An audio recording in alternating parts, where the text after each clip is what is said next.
Iran और Israel, ये जो हम देख रहे हैं, ये कोई आम लड़ाई नहीं है, बल्कि एक बिल्कुल ही नए तरह का युद्ध है।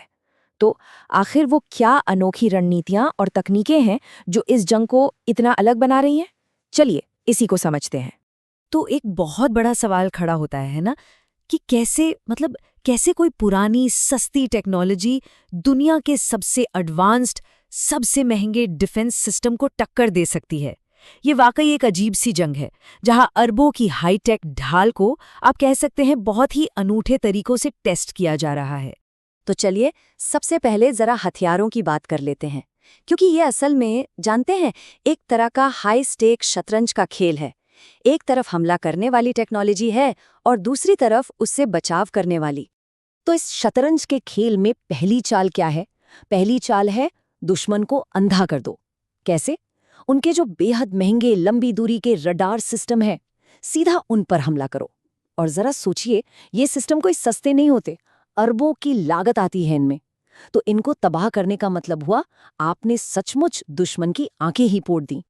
अब देखिए, ईरान की मिसाइल स्ट्रैटेजी को अगर समझना है तो एक बहुत जरूरी कॉन्सेप्ट को जानना होगा, और वो है टर्मिनल फेज। अब ये क्या होता है?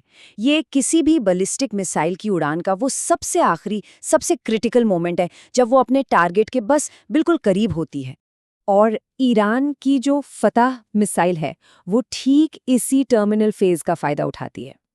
इसे डिजाइन ही इसलिए किया गया है कि ये डिफेंस सिस्टम्स को, इंटरसेप्टर्स को चकमा दे सके। होता क्या है, ये मिसाइल अपने टारगेट के पास पहुंचती है और फिर ऐन मौके पर अचानक अपना रास्ता बदल लेती है और अपनी स्पीड तेजी से बढ़ा देती है।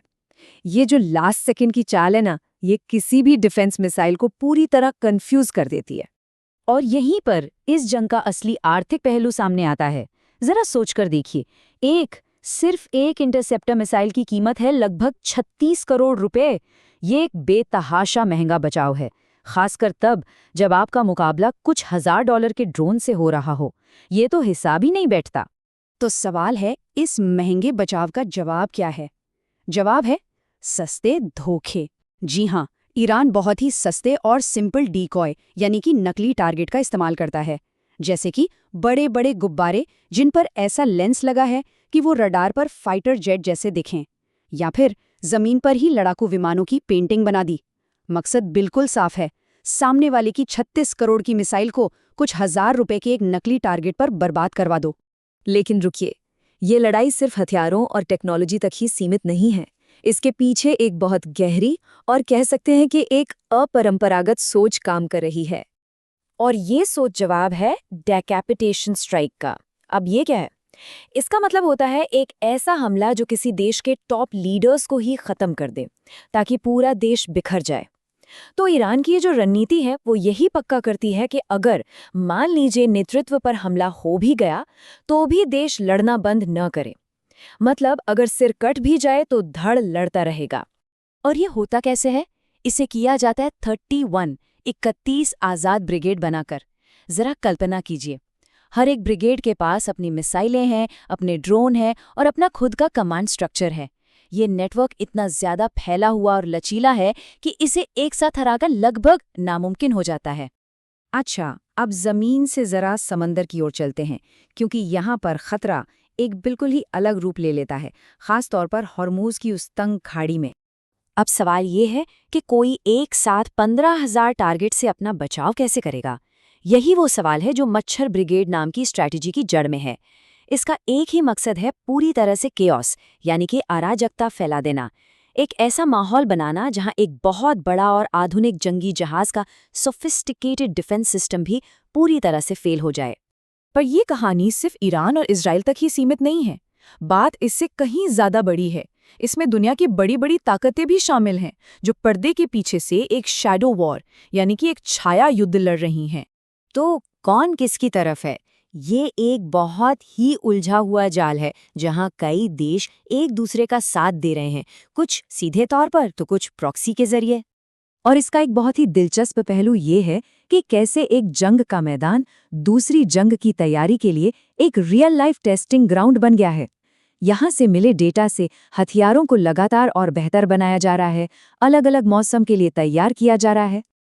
और इसी अंतर्राष्ट्रीय खेल में अमेरिका की भूमिका पर भी सवाल उठते हैं, जिसे आप कह सकते हैं इस एक कहावत से बयान किया जाता है। और अब आखिर में बात करते हैं भारत की, क्योंकि इस पूरे संघर्ष का भारत पर क्या असर पड़ रहा है ये समझना भी बहुत जरूरी है, खासकर इसलिए कि भारत इस क्षेत्र की एक बहुत बड़ी शक्ति है। देखिए, भारत के लिए ये स्थिति एक कूटनीतिक रस्सी पर चलने जैसी है। एक तरफ तो ईरान के साथ बहुत पुराने ऐतिहासिक रिश्ते हैं, तो वहीं दूसरी तरफ अमेरिका और इजराइल के साथ एक मजबूत रणनीतिक साझेदारी है। तो सबसे बड़ा सवाल यही है कि जब ये सभी देश आपस में लड़ रहे हों, तो भारत अपना संतुलन कैसे बनाए रखेगा। और इस चुनौती का एक उदाहरण इस घटना में देखने को मिलता है।